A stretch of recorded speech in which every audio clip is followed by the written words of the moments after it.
day, you're watching African Free Press Television, where we report Africa from a refreshing perspective. I am Hope Nanley, bringing you the news today.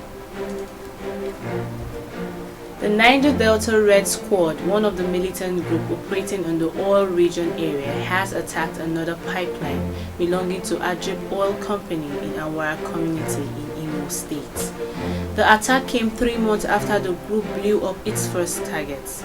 The militants, who informed about the attack through Facebook, cautioned Ajib operatives to keep away from the facility, as anybody found within its vicinity would be beheaded. It further threatened to attack the office of Imo State Oil Producing Area Development Commission, the Niger Delta Development Community, amongst others in the state. The militants also promised to attack Governor Rochas Okorocha Oboko village if government deploy any army to the community. Also, another militant group, Niger Delta Avengers, on August 29 announced its oil hostility in the region and is ready to talk with the government. However, the production losses has left Nigeria facing questions about how it would fund its record budget. The Coalition Against Terrorism and Extremism has called on the federal government to shun any negotiation with the Boko Haram sect. The group, during a protest march to the Ministry of Defense in Abuja, the Nigerian headquarters, and the Federal Ministry of Information yesterday, advised the government not to allow any group or sect hold the nation to ransom through unreasonable demands. Led by Comrade Daniel Obaji, Secretary General of ATC, the group also commended the military for wiping out the Boko Haram sect in the northeast area. Barely 24 hours after Aero Contractor shut down all its scheduled flight operations, another domestic carrier, First Nation Airways, has announced the suspension of its commercial operation in the country.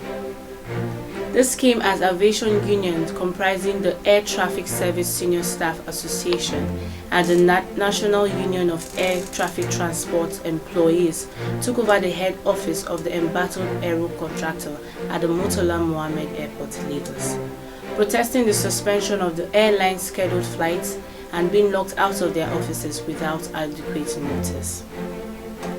Director General of the NCAA, Captain Usman Mukhtar, in a statement yesterday, acknowledged the suspension of the service of the two airlines, noting that they acted in line with regulatory stipulation.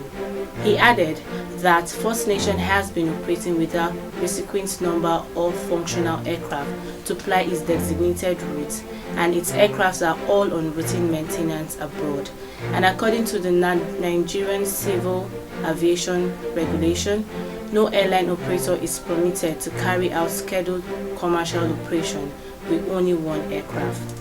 However, it's been stipulated that over 2,500 jobs could be lost if the two airlines fail to come back in operation.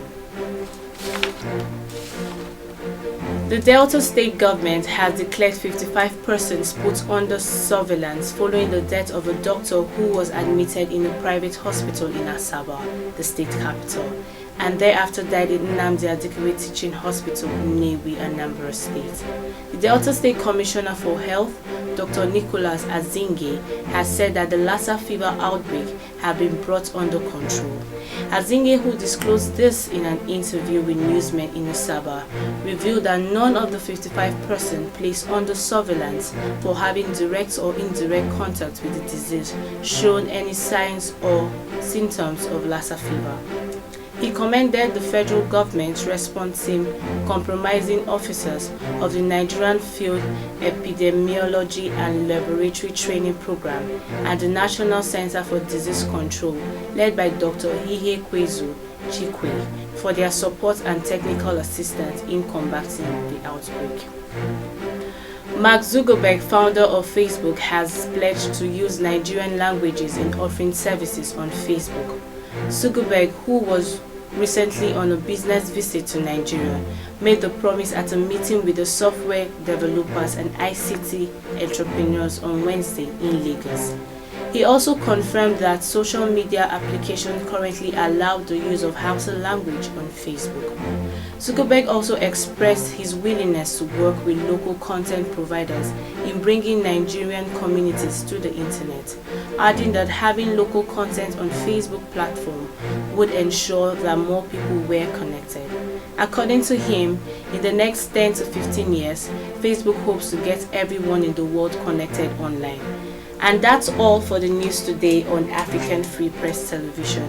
For more information, please visit our website www.africanfreepress.com, or you could follow us on Twitter at African Free Press with a single S, and like our Facebook page africanfreepress.com. My name is Hope Nandi. Thanks for staying tuned.